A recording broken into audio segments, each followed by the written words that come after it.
contextual teaching and learning. Contextual teaching and learning sama saja ya. Kalau di Australia itu disebutnya TIC, TIC, teaching in context, sama saja. Kalau di Singapura namanya concrete pictorial abstract approach, itu sama saja.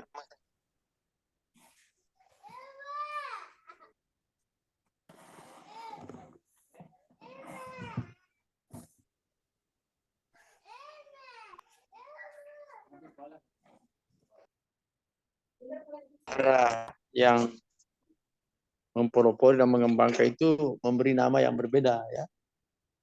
Sekali lagi, kalau di Belanda namanya realistic mathematics education, itu yang di buku 2 itu. Kalau di Amerika namanya contextual teaching and learning, CTL. Kalau di Australia namanya TIC, TIC, teaching in context. Kemudian di Singapura, ini kenapa Singapura disebut? Karena ini siswanya sudah berapa kali mendominasi itu perlombaan di tingkat internasional ya. Yang TIMSS itu Singapura selalu juara. Dengan pendekatan mereka itu konkret, picture gambar. Konkret, pictorial abstract approach. Nah, itu isinya itu buku 2 ya. Nah, di situ juga dibahas apa yang disebut matematika horizontal dan matematika vertikal. Keduanya ini kalau digabung istilahnya mathematizing. Mathematizing ya. Nah, apa itu matematika horizontal? Matematika horizontal adalah proses. Ini suatu proses. Proses mengubah masalah-masalah kontekstual menjadi model-model matematik. Jadi proses mengubah masalah kontekstual tadi yang disebut di awal, mengubah masalah realistik, mengubah keadaan sehari-hari menjadi model-model matematika. Itu namanya matematika horizontal. Contoh, kalau Anda mengajar sistem persamaan linear 2 variabel, lalu Anda minta siswa, anak-anak selesaikan 2x tambah 3y sama dengan 15.000, 3x tambah 4y sama dengan 20.000. Selesaikan. Itu tidak ada matematika horizontalnya. Ya, tidak ada sama sekali. Ya, tidak ada proses mengubah. Tapi kalau Anda mengatakan begini, Ali memiliki uang 15.000, membeli 2 buku, 3 pensil. Amir memiliki uang 20.000, membeli 3 buku, 4 pensil. Nah, itu namanya ada nanti matematika horizontalnya. Ketika Anda membawa ke model matematika, apa yang dimisalkan? Coba jawab. Apa yang dimisalkan untuk membawa ke model persamaan? Ayo, apa yang dimisalkan untuk mengubah menjadi model-model matematika tadi? Misalkan pensil sama pulpennya. siapa yang ngomong? Misalkan apa? Misalkan benda X adalah pensil, terus benda Y adalah Jangan benda Y, tidak ada benda tadi saya bilang. Saya bilang Ali mempunyai uang 15.000, dia mau beli 2 buku, 3 pensil. Amir uangnya 20.000, membeli 3 buku, 4 pensil. Itu kan masalah kontekstual ya. Kita mau bawa ke model matematika. Pertanyaan saya, apa yang dimisalkan untuk membuat persamaan linear dua variabel. Silakan lanjutkan tadi, Musdalifah. Misalkan Prof itu buku sebagai variabel X, terus pensil sebagai Y. Jadi Ya, bisa kita buat model oke, matematikanya. cukup. Ya, terus? Jadi misalkan jadi model matematikanya itu jadi 2X tambah 4Y sama dengan 15.000, 3Y. Prof. Oh, iya, Prof. 3Y, Prof. Sama dengan Oke, 15.000. cukup. Dan seterusnya ya. Yang lain setuju? Yang lain setuju? Setuju, Prof. Atau ada yang lain? Setuju? Setuju, Prof. Yang lain setuju? Setuju. Setuju, Prof. Wah, parah ini, salah semua. Jadi kalau mengajar begitu, tidak bisa. Nanti kasihan siswanya. Bukan ya, yang dimisalkan itu buku sama dengan X, tapi harga buku. Harga buku sama dengan X, harga pensil sama dengan Y. Kan nanti Anda mendapat. Jadi harga sebuah buku bukan banyaknya buku. Sudah paham? Iya, Pak, Prof. Paham, Prof. Masa buku sama dengan X? Di mana ada apa pelajaran begitu? Iya, Prof. Jadi misalkan harga buku sama dengan X, harga pensil sama dengan Y. Maka dibuatlah 2X tambah 3Y sama dengan 15.000. 3X tambah 4Y sama dengan 20.000. Menjadilah model matematika. Itu namanya ada matematika horizontal. Kalau Anda suruh selesaikan saja, tidak ada matematika horizontalnya. Sekarang matematika vertikal. Matematika vertikal artinya proses mengubah. Ini lanjutannya ini. Proses mengubah model-model matematika menjadi penyelesaian matematika yang ada hubungannya dengan kehidupan sehari-hari. Dikembali lagi. Itu namanya matematika vertikal.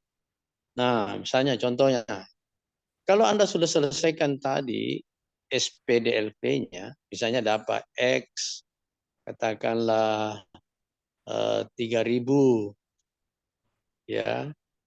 Kemudian Y-nya 2.000. Berapa totalnya itu? X-nya 3.000, 6.000, 2.000, 6.000, 12.000. Ya, lebih sedikit lah. Ya, katakanlah X-nya 3.000, Y-nya 2.500. Nanti dihitung tepat ya. Ini untuk menggambarkan saja. Nah, jadi Anda mengatakan begini. Jadi harga sebuah buku adalah Rp3.000 dan harga sebuah pensil adalah 2.500. Nah, ya, walaupun belum terlalu tepat itu kan baru 16.000 itu. Nah, itu apakah sudah sampai pada matematika vertikal atau belum? Kalau sudah didapat begitu. X sama dengan sekian, jadi ya, perhatikan ya, itu belum sampai. Nah, untuk supaya terjadi ada matematika vertikalnya, membuktikan itu kan baru jawaban ilmiah di kampus, di sekolah. Nah, coba kita kasih si Ali uang 15.000, baru suruh belanja, tapi ada aturannya. Anda harus beli 2 buku, 3 pensil. Nanti uangnya 15.000 itu bisa jadi kurang 1.000 atau persis 15.000 untuk toko yang berbeda, atau lebih 1.000 untuk toko yang beda. Jadi yang kita dapat di sekolah itu hanya jawaban ilmiah, belum sampai vertikal karena belum dipraktekkan. Nah, itu yang dimaksud vertikal, proses mengubah model-model matematika menjadi penyelesaian matematika, tapi yang ada hubungannya dengan kehidupan sehari-hari. Nah, itu ya. Nah, ini saja poin pentingnya sudah 2 dah. Tadi namanya, sekarang vertikal, horizontal, horizontal, vertikal. Seperti Anda, ini intinya saya mau jelaskan. Nah, di dalam buku itu juga dibahas 4 pendekatan. Ya, ada namanya pendekatan mekanistik, ada namanya empiristik, ada juga strukturalistik, ada juga realistik. Yang realistik itulah yang tadi kontekstual, teaching in context, concrete pictorial abstract approach. Ya, ada di buku 2, mestinya kan yang sudah dibaca-baca juga ini ya. Nah, apa bedanya keempat-empatnya ini? Mekanistik artinya pendekatan mekanistik tidak ada matematika horizontal, tidak ada matematika vertikal. Dua-duanya tidak ada. Itu namanya mekanistik. Jadi ini siswa diajar seperti mesin saja. Anda bilang begini, kalau gurunya ya, selesaikan. 2x tambah 3y sama dengan 15.000.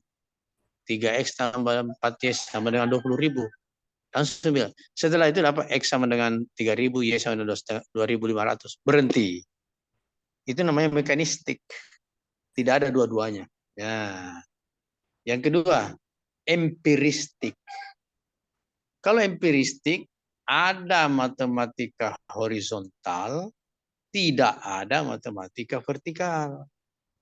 Ya, ada matematika horizontal, tidak ada matematika vertikal. Artinya ada horizontal itu tadi. Anda bercerita dulu, Ali punya uang sekian, membeli 2 buku, lalu dibuat model matematikanya. Tetapi setelah dapat hasilnya, tidak ada penjelasan, tidak ada praktek, tidak ada langsung X 3.000, Y 2.200, stop. Itu namanya empiristik. Jadi ada horizontalnya, tapi tidak ada vertikal. Sebaliknya, strukturalistik. Apa itu strukturalistik? Tidak ada horizontal, tapi ada vertikal. Tidak ada matematika horizontal, tapi ada matematika vertikal. Langsung selesaikan. 2x tambah 3y 15.000. 3x tambah 4y sama 20.000. Setelah dapat x sama dengan 3.000 misalnya, y 2.500, jadi harga buku. Sekarang diperhatikan. Kunjungi toko. Benarkah perkiraan ilmiah mendekati harga yang ada? Nah, kan ini pasti beda-beda harga. Toko ABC ya, itu beda-beda. Itu gunanya kita ada matematika vertikal. Nah, satu lagi, matematika realistik, kontekstual, teaching in context, pictorial abstract approach. Itu ada matematika horizontal, ada juga matematika vertikalnya. Nah, begitu. Ya, mohon maaf saya menguji proposal di S2. Coba Anda berdiskusi dulu yang mendapatkan tugas ini. Kelompok berapa, kan sudah dibagi tugas ya. Anda berdiskusi, kasih pendapat ke temannya. Mudah-mudahan saya bisa gabung lagi nanti, ya. Ya, silakan. Saya sudah kasih 3 poin pokok di buku itu. Pertama, namanya yang berbeda-beda di setiap negara. Yang kedua, matematika horizontal vertikal, namanya matematizing.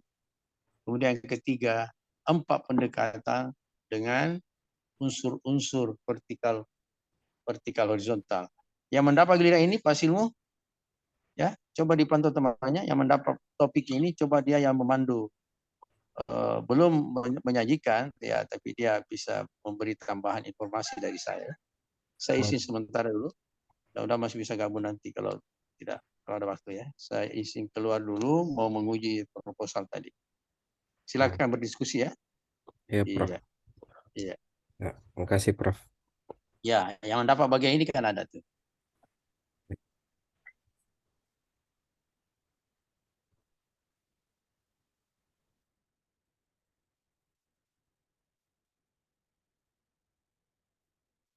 Jadi teman-teman siapa yang dapat bagian ini? Kita cari Saya tapi chapter 2. chapter 1 siapa? Tapi kita saya chapter 1 Kak. Tapi sudah minta dia menjelaskan Prof sampai materiku itu sampai di matematika vertikal dan horizontal. Oh, yang Bab terakhir saya yang bagian matematika vertikal dengan matematika horizontal tadi.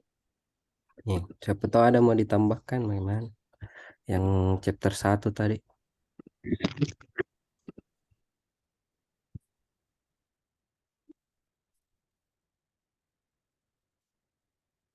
Jadi begitu jika yang presentasinya nanti teman-teman, singkat, padat dan jelas.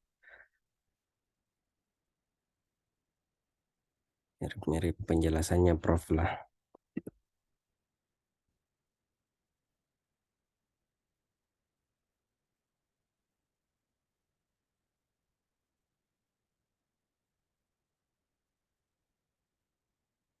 Jurisprudensial 3 orang, mulai dari Muhdariyah, Musdalifah, sama Fajar deh.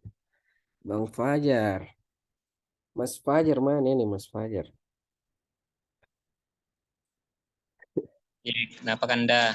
Ya, ada mau ditambahkan tadi atau ada mau diberikan penjelasannya? Mungkin bisa sama-sama buka bukunya, dilihat-lihat dulu. Tertiga kayaknya saya Kanda yang terakhir. Iya, Sementara baca-baca juga ini. yang ketiga.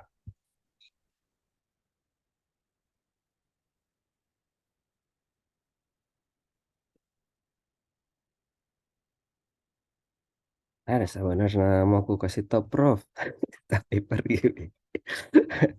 Ku dapat di situ tuh ada bahasa Belandanya, matematika itu wiskunde. Wis Oh itu, iya iya Kak, ada di materiku itu wis, bagian awal wis artinya pasti, kunde itu ilmu. pengetahuan, ilmu atau teori. Jadi Iya. pengetahuan Sekunde sama ilmu pasti. dalam bahasa Belanda itu pengetahuan sama ilmu diwakili oleh satu kata. Jadi ada memang beberapa bahasa di dunia yang mana pengetahuan sama ilmu itu diwakili sama kata. Kalau di Arab ya ilmu saja toh yang ada. Artinya kebenaran pasti, kebenaran yang sudah teruji.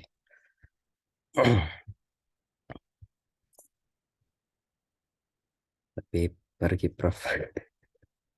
Adalah revisiting deh, mathematics education. Iya. Mulai dari kelompok anak tuh yang presentasi ke berapa? 5 kapan?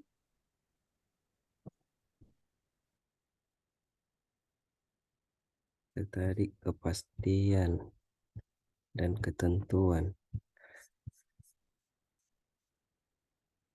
Certain itu cocok nih, kepastian dan ketentuan toh? Tertentu. Yakin dan pasti Kak. Iya. Oh, yakin dan pasti deh. Sure and certain. Berarti matematika itu yakin dan pasti. Iya, Tidak ada itu wilayah yang ragu-ragunya toh?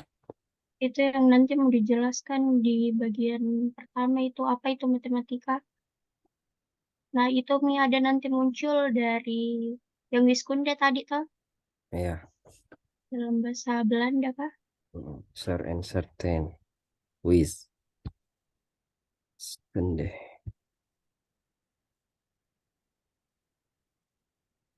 Ada dulu seniorku, Nataro Wiskunde di belakang namanya. Jadi kayak misalnya Bacok Wiskunde. Kayaknya dia dapat dari sini, dari buku ini lah.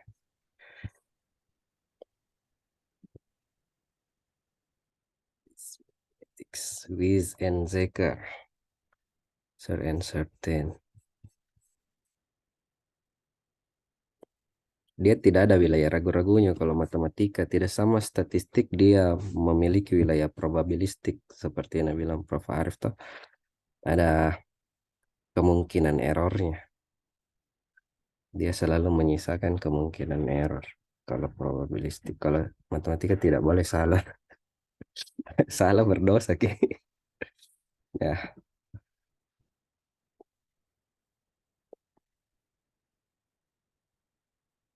lagi Matematik sebagai common sense. Sudah dia bahas ini Prof. Hamzah, common sense tadi sebelum saya datang. Tidak, tadi langsung masuk di matematika, apa istilahnya matematika, terus yang kedua di matematika vertikal dan horizontal, terus yang ketiga tadi pendekatan. Itu yang pendekatan nggak tahu masuk di bab yang mana di buku ini. Bukunya itu buku Hans Freudenthal dia. Iya, karena kalau materiku sampai di matematika vertikal dan horizontal tadi untuk di chapter pertama.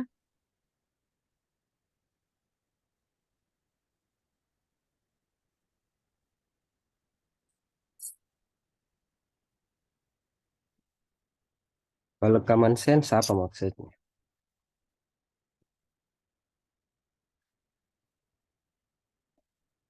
Matematika sebagai akal sehat. Artinya kalau apa, karena matematika itu didasarkan pada logika yang rasional. Artinya kalau apa, prinsip-prinsip dalam matematika itu konsisten. Artinya kalau ada yang salah dalam melakukan perhitungan, berarti itu diverifikasi secara objektif. Jadi artinya kalau ada yang salah dalam perhitungan itu kita yang salah gitu ya, bukan pribadinya yang salah. Kayaknya Ya sih objektif. ini presentasi ini. Terus yang selanjutnya itu yang matematika, mengapa matematika berbeda atau berbeda dari apa ilmu lain. Mungkin nanti di situ yang deduktif induktif belum terlalu kupelajari juga karena agak berat sendiri bukunya. Oh, nah iya, mau jadi terjemahkan itu biasa aja buku. Buku biasa aja itu semua. Tidak ada kala berat di Al-Quran. Wah, itu, pembahasan lain lagi tuh. itu buku paling bagus itu Al-Quran. Nah, itu tafsirnya juga bertingkat-tingkat. Nah, kalau ini buku yang tulis Hans Freudenthal ya saja. Mau jadi diterjemahkan, baca pelan-pelan kalau ada waktu. Jadi, itu tadi common sense dia sebagai bagian dari akal sehat manusia. Nah, ada juga saya lihat dijelaskan itu common sense itu dia berlevel-level. Tidak langsung dibilang common sense-nya manusia segini satu bentuk, tapi di antara manusia itu ada level-level common sense, akal sehat, kewajaran. Bisa juga diterjemahkan sebagai kewajaran bahwa dia itu sesuatu yang biasa nih diserap sama manusia, di sense tuh matematikanya itu.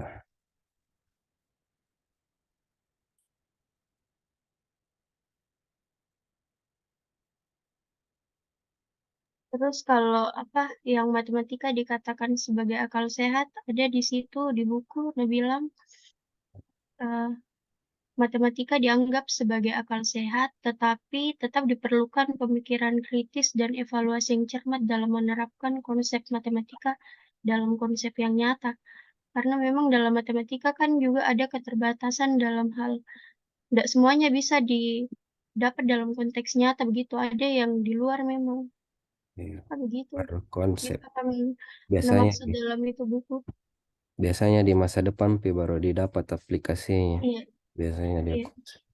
Nah itu tadi perlu pemikiran kritis dan apa tadi?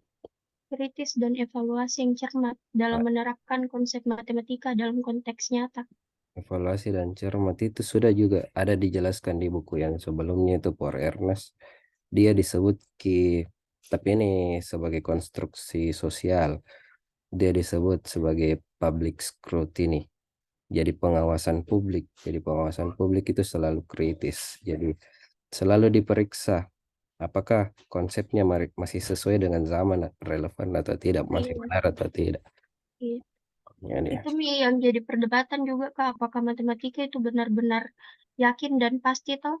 Karena bisa jadi katanya nanti di masa depan mungkin antara teorema yang satu dan teorema yang lain tuh akan bertentangan gitu. Nah, Itu ke selalu depannya bisa jadi di seperti itu. ya. Kalau matematika sebagai ilmu yang misalnya kan kita percaya sama Tuhan toh, dikasih sama Tuhan, itu sebenarnya sudah ada, sudah pasti. Semua ini eh, yang terjadi di alam semesta sudah terhitung dengan pasti. Sudah jelas perhitungannya. Nah, cuma kita yang mau temukan rumus-rumusnya. Nah, dalam penemuan rumus-rumusnya itu kita sebagai manusia kadang ada salah sebagai manusia karena pemikiran subjektif. Nah, nanti ini pemikiran subjektif teruji, baru dia diakui sebagai sesuatu yang objektif. Nah, itu. Kalau nah, ketika sudah mentok nih sebagai objektif, di situ nih bisa dia diambil bahwa dia pasti, pasti dan apa tadi yakin.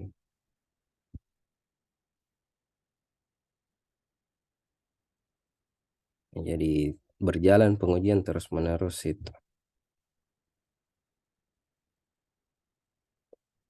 untuk memeriksa apakah ada yang salah dari matematika atau tidak. Jadi sebenarnya kita itu bagian dari orang yang cari-cari masalah. Cari-cari masalah untuk ditemukan solusinya, dicari kebenarannya. Bukan cari-cari masalah maksudnya tidak ada masalah baru kita mau bikin-bikin masalah, baru membuat kekacauan, bukan.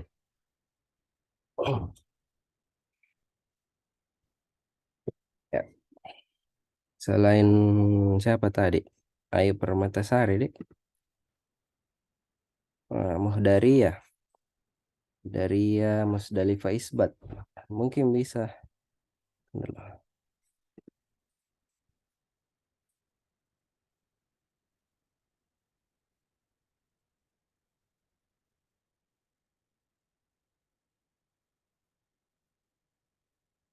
Masih ada Ayu Permatasari tadi.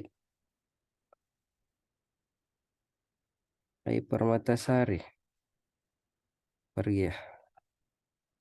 Nah, lanjut nih ke yang ketiga. Kenapa itu matematika dia berbeda?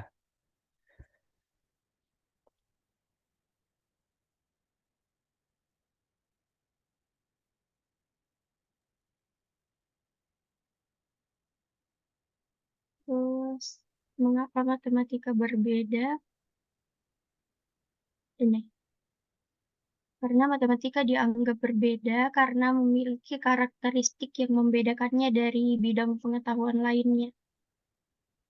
Ya, Matematika memiliki sifat kepastian dan ketentuan yang kuat, yang berarti bahwa hasilnya dapat dijamin dan tidak tergantung pada eh, interpretasi subjektif. Matematika juga didasarkan pada logika dan pemikiran rasional yang kuat.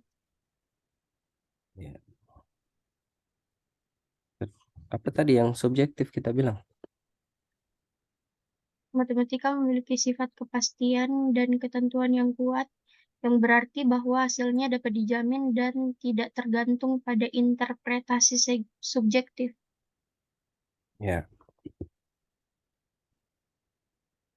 berarti di sini harus ekuivalen antara subjektivitasnya seseorang dan objektivitas matematika supaya dia bisa benar-benar memahami matematika itu. Itu tadi maksudnya yang interpretasi subjektif itu artinya ketika seseorang menerapkan prinsip-prinsip matematika dengan benar, hasilnya akan selalu konsisten dan dapat dipercaya. Oh iya, Jadi bukan seperti pendapat yang antara orang yang satu dan orang yang lain pasti beda pendapatnya. bisa berubah-ubah. Iya, makanya matematika itu tidak tergantung pada interpretasi subjektif. Ya. Eh, kalau saya sih tergantung ya. Awalnya subjektif dia jadi objektif. Ketika subjektivitas ini dia bisa mempertahankan bahwa dia benar. Di akhirnya diakui sama orang, ada konsensus, ada kesepakatan bersama. Nah, diakui sebagai suatu suatu ilmu yang objektif. Nah, itu. Tapi ketika dia yang subjektif ini dia tidak konsisten, dia tidak bisa bertahan konsisten. Nah, disitulah dia ditolak sebagai bagian dari matematika. Jadi tetap ada di situ, tergantung subjektivitas. Kalau tidak ada subjektivitas dari orang-orang, maka sulit juga kayaknya menyusun matematika sebagai suatu ilmu. Nah, ini dari subjektivitas masing-masing.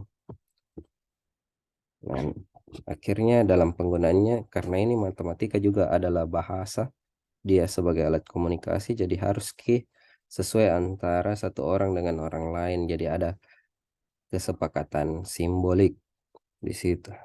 Jadi kita sepakat atas simbol-simbol yang ada. Jadi sepakat sama-sama baru dia objektif. Nah, objektif itu sudah memenuhi kebenaran ya. Nah, kemudian disepakati sama-sama. Akan lanjut. Tadi itu. Tadi contohnya mengapa matematika berbeda itu dalam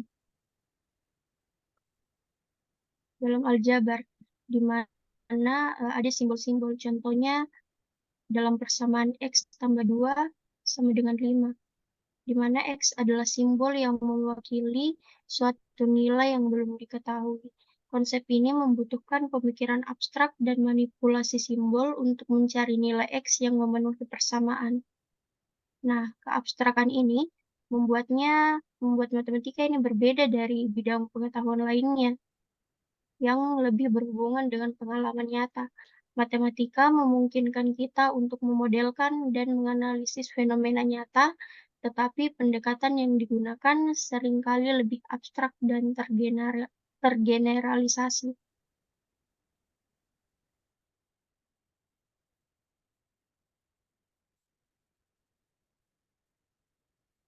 Di halaman berapa itu dia bilang itu?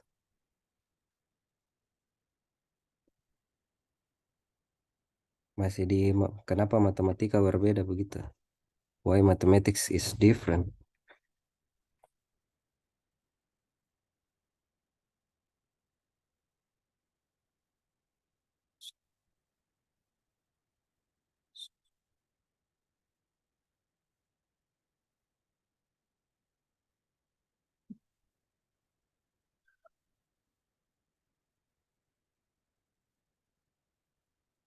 Tadi halaman 13.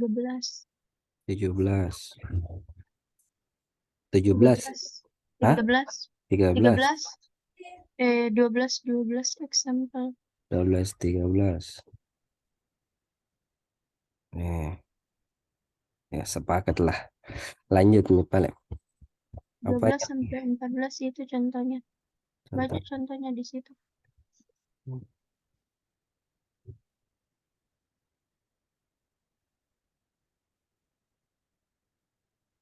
Oke, lanjut. Matematik sebagai aktivitas. Ditahu ini sama-sama sebagai aktivitas. Coba dari kita. Kenapa dia sebagai aktivitas? Karena memang dikerja itu, begitu saja. Dilakukan dia. Sesuatu yang dilakukan. Singkatnya itu. Ini matematik dan realitas. Apa?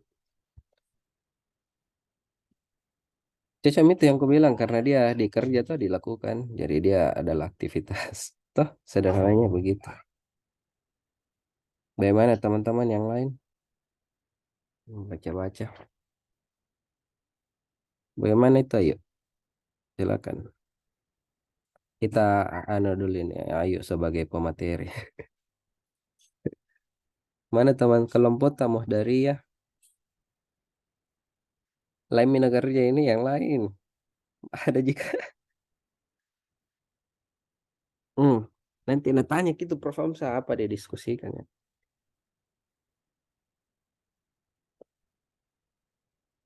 Silakan lanjut. Ayu Permatasari. Bilang Ya. Itu yang kaitan antara matematika dan kenyataan. Ya. Matematika memiliki kaitan yang erat dengan kenyataan meskipun ada perbedaan antara keduanya. Matematika dapat digunakan sebagai alat untuk memodelkan atau menganalisis fenomena nyata dalam berbagai bidang ilmu pengetahuan dan kehidupan sehari-hari.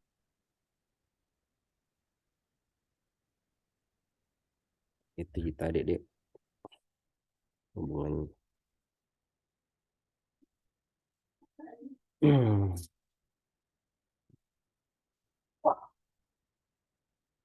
Apa ini Muhdariat di KAK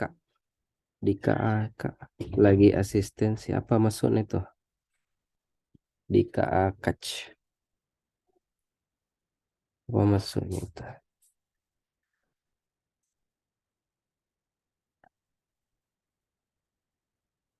Oke. Jadi matematika dan realitas itu bagaimana? Dua hal yang berbeda atau matematika bagian dari realitas atau bagaimana? Kalau saya sih matematika itu bagian dari realitas. Realitas itu lebih luas. Matematika itu ada di dalamnya. Ya. Sudah ada sepertinya Prof. Hamzah.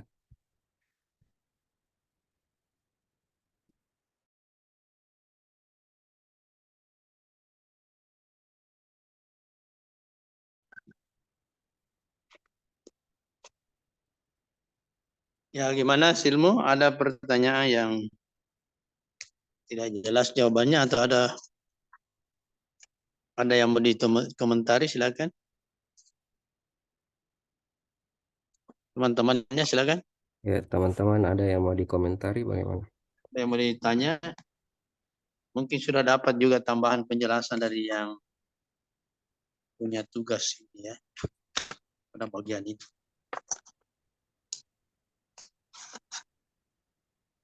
Silakan.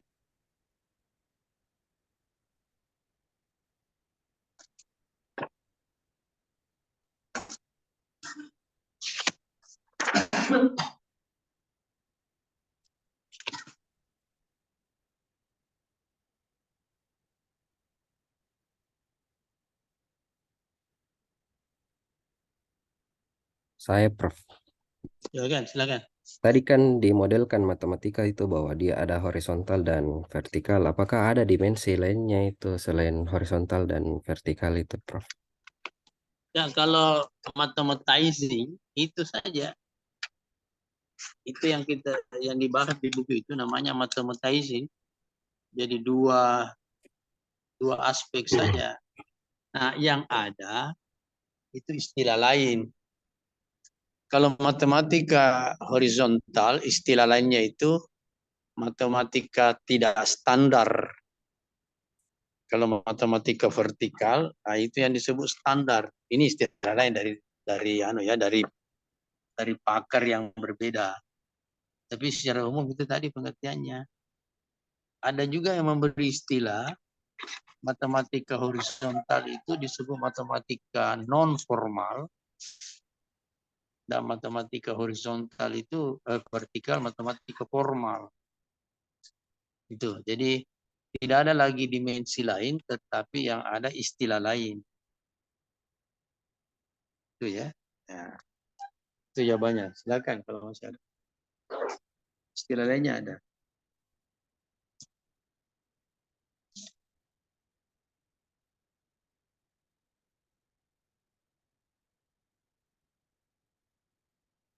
Ya, silakan masih ada. Kalau tidak mungkin pengantar saya hari ini ya tidak betul lama ya, karena kita nanti ada pembahasan khusus kepada yang membahas ini.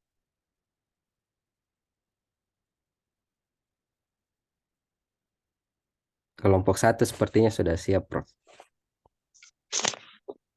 Kelompok 1 ya. Tapi masih ada pertemuan lagi satu pertemuan sebelum presentasi. Ya, Prof.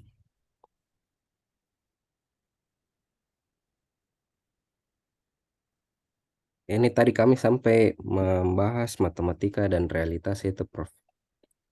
Ya, cocok. Ya, silakan saja ya. Silakan. Ya. Nanti kelompok 1 itu nanti di pertemuan ke berapa kelompok semuanya? Tunggu dulu, Prof. Berapa kelompok semuanya? Ada 9, Prof. 9 kelompok. 9 kelompok, berarti Iya. 18 orang. Iya, 18 orang semua, Prof. Oh, jadi pembagiannya gimana? Buku 1 berapa kelompok? Setiap kelompok 2 orang, Prof, kemarin. Iya, 2 orang. Itulah. 9 kelompok berarti 18 orang. Iya. Kelompok buku 1 berapa orang? Bukunya Polernas, Prof, ada 4 kelompok, Prof. 8 orang, Prof. 4. Ya, itu yang duluan tampil ya. Ya, Prof. 4 kelompok. Kalau buku 2? 3. Buku 2 3, Prof. 7. Buku 3 2, Prof. Oh iya, baik. Ya, buku 3 itu saya tambah sedikit penjelasan ya. Karena tidak ada lagi komentar di buku 2. Di buku 3 itu ada hal menarik tentang eksperimen, penelitian eksperimen. Penelitian eksperimen itu ada 3 macam ya. Ada 3 macam. Ada namanya pre-eksperimen. Pre atau pra. Pre-eksperimen atau pra itu maksudnya eksperimen yang tidak ada kelompok kontrolnya. Jadi dia hanya buat pretest post-test di kelas yang sama. Itu namanya pre-eksperimen atau pra-eksperimen. Ada lagi level lain, level 2 namanya kuasi eksperimen.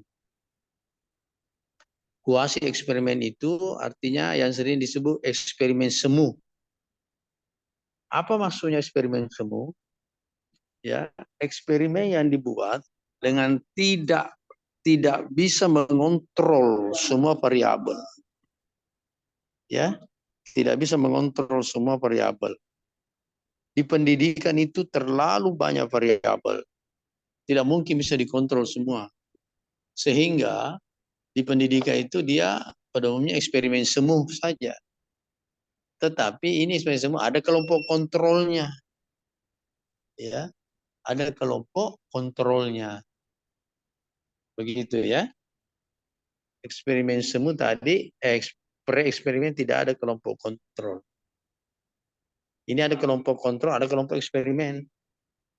Yang dimaksud ada kelompok kontrol, ada kelompok eksperimen, benar-benar bahwa kedua kelas itu, kalau pendidikan, berbeda dia punya perlakuan. Kalau sama, metodenya saja beda, itu kita sebut eksperimen 1, eksperimen 2. Contoh, Anda mau meneliti tentang katakanlah efektivitas pembelajaran realistik mathematics education RME, maka Anda membuat 2 kelompok, yang satu RME tapi diajar secara berkelompok 4-6 orang, yang satunya lagi RME juga tetapi dua saja orang dalam satu kelompok kecil. Itu namanya eksperimen 1, eksperimen 2. Tidak ada kelompok kontrol, tapi dia bermakna kelompok kontrol. Itu namanya tetap eksperimen semu. Kalau misalnya kelas yang satu namanya RME, yang satu pendekatan lain, mungkin sebut saja pendekatan CTL misalnya, karena berbeda karakteristiknya walaupun secara umum. Itu namanya kelompok kontrol, kelompok eksperimen. Bagaimana memilih kelompok eksperimen, kelompok kontrol? Yang mana kita pilih sebagai kelompok eksperimen, itu yang diunggulkan secara teori. Ini buku 3 ya. Yang diunggulkan secara teori. Atau yang diunggulkan sesuai penelitian sebelumnya. Penelitian sebelumnya mengatakan, katakan lebih banyak menyebut bahwa RME lebih baik dari CTL, maka nanti kalau sudah treatment, RME-nya jadi kelas eksperimen. CTL-nya kelas kontrol. Ya sekali lagi, kalau perlakuannya berbeda, namanya kelompok kontrol dan kelompok eksperimen. Kalau perlakuannya sama, metodenya yang beda, metodenya saja, namanya eksperimen 1, eksperimen 2. Ya, bagaimana menentukan yang mana eksperimen, mana kontrol, yang diunggulkan secara teori atau diunggulkan menurut hasil yang sebelumnya, itulah yang kita sebut kelompok eksperimen. Yang satunya kelompok kontrol. Ada lagi satu namanya eksperimen. Eksperimen saja atau true eksperimen. Ya, bukan eksperimen semu, tapi true eksperimen. Contohnya di pertanian misalnya, kalau Anda mau uji coba dua pupuk yang berbeda, yang mana lebih baik untuk tanaman A, maka dikasihlah pupuk tanaman itu, ya, dua pupuk yang berbeda ya, tanamannya sama. Dikasih pupuk tanaman itu, dipantau tiap hari, diukur berapa panjang perubahannya, batangnya, daunnya, dahannya, diukur. Makanya disebut eksperimen murni atau eksperimen saja, karena dia mengontrol sebanyak mungkin variabel, dan itu dilakukan. Ya, ya lanjut tadi ke eksperimen true eksperimen ini banyak yang dipakai di ilmu terapan ya, terapan seperti pertanian, ilmu murni juga banyak menggunakan true eksperimen. Kalau kita di pendidikan hanya eksperimen semu atau kuasi eksperimen. Nah itu satu bagian pokok dari buku 3 ya, yang Anda harus paham.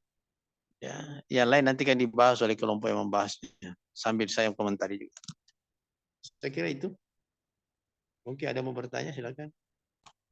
Kalau tidak cukup ya. Kalau tidak cukup, ya Anda belajar sendiri ya. Begitu kalau S2 memang lebih baik belajar sendiri. Baca bukunya. Jangan sampai nanti kalau dikasih buku pokok Anda tidak baca buku lain. Tetap buku lain dibaca ya, ada relevan mirip judulnya ya, untuk mensinkronkan satu pendapat dengan yang lain. Nah, itu baru jago ya. Sebenarnya kan tidak ada istilah salah di setiap tulisan di buku itu. Yang ada hanya perbedaan penekanan. Dan itu Anda harus tahu. Penekanannya buku ini itu.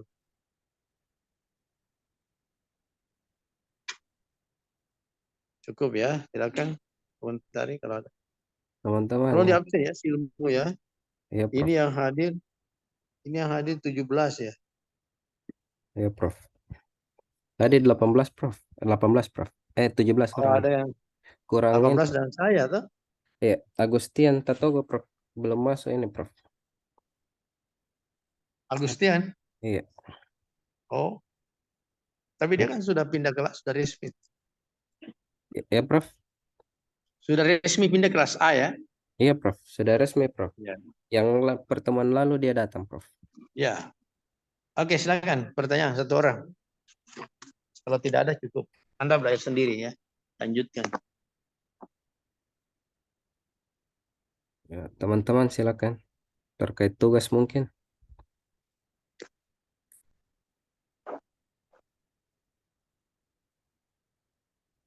Nanti tuh kami buat presentasi, Prof. Ya, Prof. Dalam bahasa Inggris, Prof. Tugasnya. Iya. Bahasa Inggris. Ya. Bahasa Inggris. Kalau rangkumannya, Prof, sendiri. Rangkumannya di store maksimal 5 halaman. Bahasa Indonesia itu. Bahasa Indonesia. Ya, rangkumannya bahasa Indonesia. Rangkumannya bahasa Indonesia. Presentasinya bahasa Inggris. Ya. Ya, betul.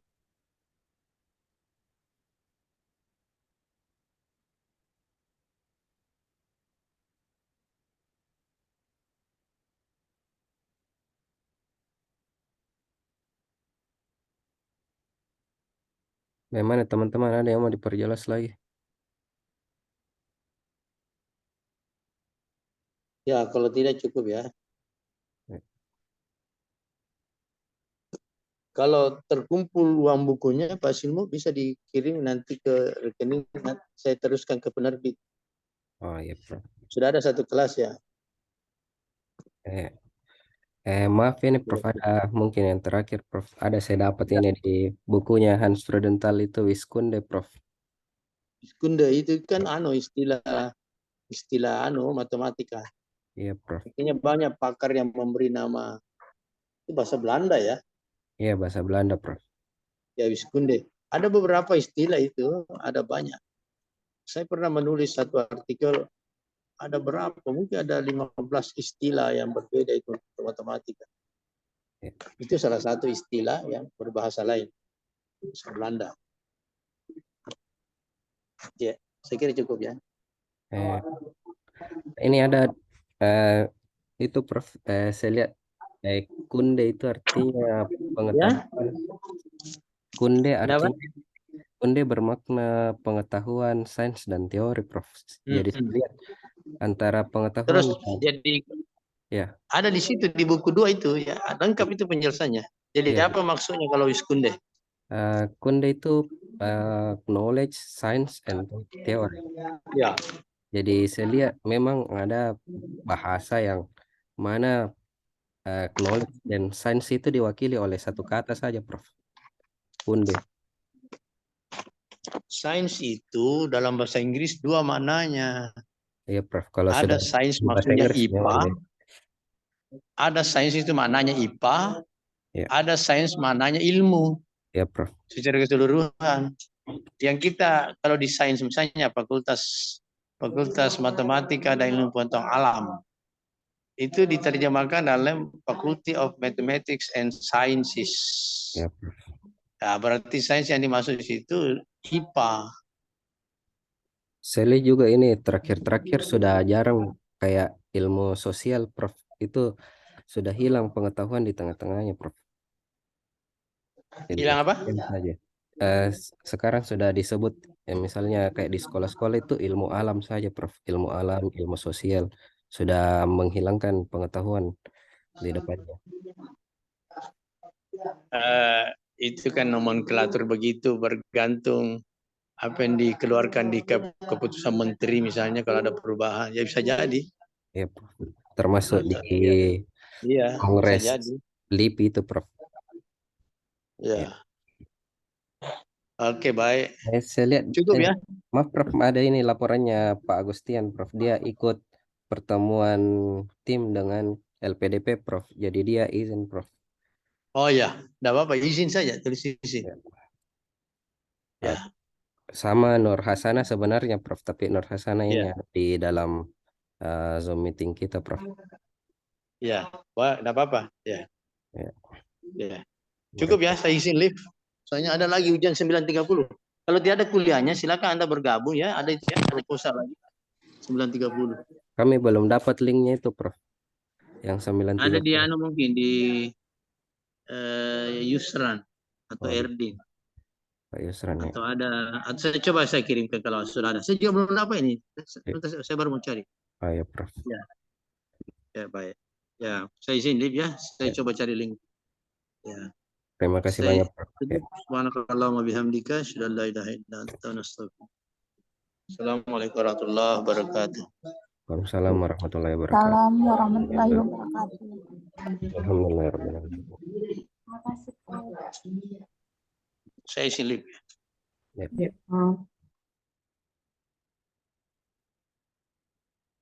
Jadi, bagaimana teman-teman? Bagaimana, ada yang mau disampaikan terkait dengan kuliah kita hari ini atau yang lain mungkin ada kendalanya? Mana nih Nurafni Rahayu? Nurafni Rahayu. Nah, Nurul Atira sudah beres MKRS-nya dia? Iya Kak, sudah berapa? Nurul Fatim juga. Nurhasana Ma'ruf kenapa resen? Silakan. Ya. Didengar suara aku? Ya, kedengaran. Cuma ada kresek-kresek sedikit saja. Kak, tolong Kak, mintakan nih Kak nomor rekeningnya. Tunggu dulu. Hmm. Nomor rekeningnya Prof, nanti ku TF-kan ke uang bukunya karena sudah terkumpul semua 13 orang. Kecuali saya tuh, saya nanti Kan berarti kita kan 18 orang dan 5 orang yang tidak pesan. Jadi 13 sih. saya ambil buku juga. Berarti saya Oh, kirim ambil ke juga kita. Kak? Iya, Oh iya, sorry. Jadi siapa yang selain kita yang itu 5 orang? Asmaul, Uswa, ambil ke Uswa. 15 buku saja jumlahnya semua. Oh,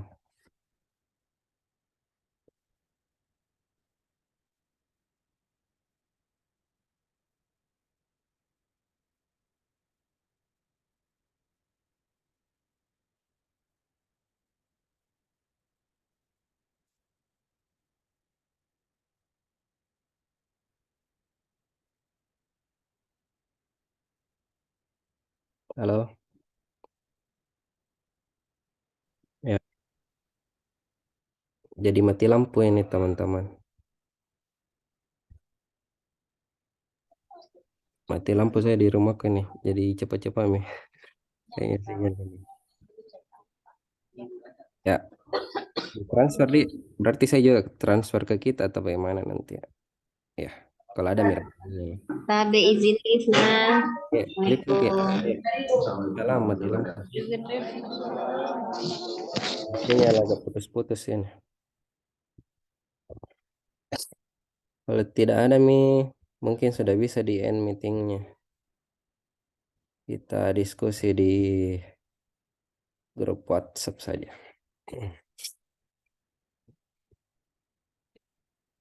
Silakan teman-teman. Oke, izin live. Assalamualaikum warahmatullahi wabarakatuh. Waalaikumsalam warahmatullahi wabarakatuh.